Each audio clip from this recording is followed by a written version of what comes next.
Sí, yo me acuerdo que, o sea, una de las cosas que contaba mi abuelo siempre era que su hermano, cómo descubrió que estaba en el morro era porque cuando estaba, como él lo tenían vendado, no sabía dónde estaba. Empezó a dimensionar dónde estaba cuando la gente gritaba gol. Sí, eso dice. La gente empezaba a gritar gol y se escuchaba gol, gol, porque el Naval hacía gol, después tiraban el cañonazo también que decían cuando hacían los goles. Entonces así fue dimensionando dónde estaba ubicado geográficamente. Escuchado de su papá, de su abuela, de Puerto Higgins. ¿Y qué escuchado tú?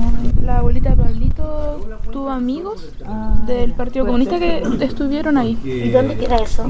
Queda en Centinela, como hacia atrás, donde está el que era un basural.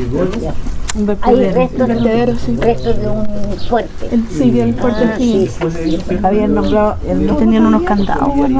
No, está lleno de cal. Estuvo lleno de cal muchos años. Sí, está cerca de la playa. Está en Centinela, donde está cerca del Parque Tumbes. Sí, sí. Ahí está, como al final de la población. Van a construir unas casas ahí ahora. Como también se fijan cómo ha pasado el tiempo, qué es lo que ha pasado con esos sitios. Entonces ahí te fijas qué quedó de la memoria.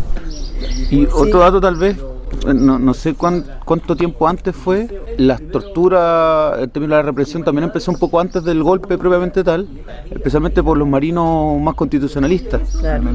Y que también hubo un momento donde detuvieron a marinos en la Quiriquina, previo al golpe, porque estaban vinculados con organizaciones de izquierda.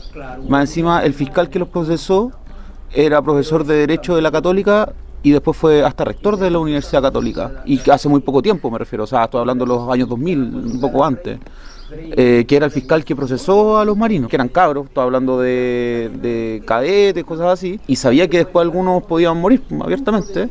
Y después él siguió su carrera, profesor de Derecho en la Católica, rector, o sea, autoridad conocida en la zona.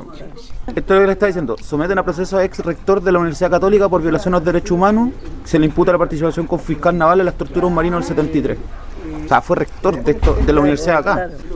Se llama Fernando Jiménez Larraín. Se sapearon entre ellos. Yo escuchaba gente con sus propios familiares, con distintas denuncias políticas. Y eso se dio. Y como, bueno, yo que ya me empiezo a formar como en la movimiento estudiantil en 2011, ya escuchaba eso del sapo de lenta. Como que de ahí lo aprendí, que yo creo que es algo que venía desde Existía el sapo del barrio. Al final, hacia el final de la dictadura o hacia el intermedio, mis abuelos acá de esta casa trabajaron en la vicaría aquí en Talcahuano con el cura Puente. Eran los manos derechas. De hecho, el cura Puente era padrino de uno de mis tíos. Entonces ellos eran los que se movían mucho ahí con ellos. Entonces esta casa también tiene harta memoria. Sí, entonces no es decir el Choye solo que no hablaba, eso nunca lo sinceró mucho. Era cercano mi abuelo desde la reforma universitaria porque fue dirigente a la izquierda cristiana. No me acuerdo si era Mapu, Obrero o izquierda cristiana, pero no hablaba mucho de eso tan abiertamente. Pero eso de la resistencia civil también lo vivió mis viejos y mis tíos, que son mi papá del 74, entonces sí, pues entonces eran... y pasaron de ser de la cantera o de partir en la cantera a terminar en el sendo transporte. Son todos camioneros. De los primeros camiones que tuvo el viejo Van Rieselberg, los primeros ¿cómo se llama esto? Choferes eran. Entonces, por ejemplo, mi abuelo me cuenta cuando los sacaban, cuando venía la zona del carbón en las protestas y salían la resistencia como obrera de la derecha, eran los locos de la cantera, que salían de la cantera y que se encontraban en carrera y no me acuerdo, y en esta calle aquí nos dábamos, nos tirábamos hasta cartuchos de dinamita. Sí, porque también manejaban. Sí, porque también manejaban y con martillo a darse. Tuve un tío que estuvo en el MIR, no, pero ese no me sé la historia. Pero un tío que estuvo en el MIR, no sé si estuvo o fue el tío Mino. No sé si fue cercano al MIR o estuvo, pero el viejo nos contaba la otra vez que por la casa de nosotros, o sea, de mi abuela pasó el Miguel Enrique. Gente viejo connotado. Entonces no era del frente. No era del frente. De hecho, el tío Hernán no era del frente, si era del MIR. Pero se dan cuenta. Son etapas distintas. Lo que pasa es que más o menos el 83. Y hay gente que. El 83 empieza el apogeo del frente. Y hay gente del MIR que trabaja en el frente. Sí, güey, ese tío cayó en cana y lo salvó el Papa. O sea, justo llegó el Papa y ahí no. Se calmó la mano. Se calmó la mano. Cuando vino el Papa, los güeyes calmaron la mano. Les contaron lo de las fiestas de Tokio, ¿no? Sí, eso me contaban mis tías. Yo creo que se sabe muy poco del Ancla 2 y hay un manto de protección respecto al Ancla 2 y que operó por muchos años, incluyendo los años 2000. Operan, claro, y que se involucró en un montón de situaciones también. ¿Y el Ancla 2 qué era? El Ancla 2 era un organismo de inteligencia que estaba integrado por funcionarios de la Armada, algunos civiles, otros uniformados, y que estaban dedicados a perseguir las situaciones políticas que pudieran darse al interior de los...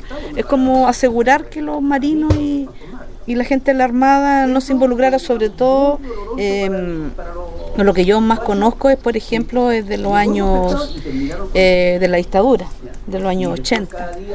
De ahí, aquí en Talcahuano, por ejemplo, nosotros tenemos algunos antecedentes de unas 3 personas integrantes del Ancla 2. Que han hecho las vidas que hacen toda esta gente. Ahora, también, aparte de esa protección que tuvo el Ancla 2, también está ese manto de impunidad que yo creo que es lo que más duele, es la impunidad, más que el reencontrarse, por lo menos a mí me pasa.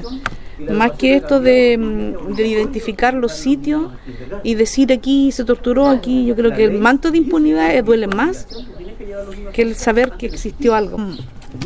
Yo sé de 3 relatos que me hace, entre ellos ahí estuvo Rudy Cárcamo, que es un vecino de Quiriguera, y su pareja no hablaba de que ella lo pudo visitar en el Fuerte Borgoño. También en el Fuerte Borgoño estuvo Pepe Carrasco, el Pepone.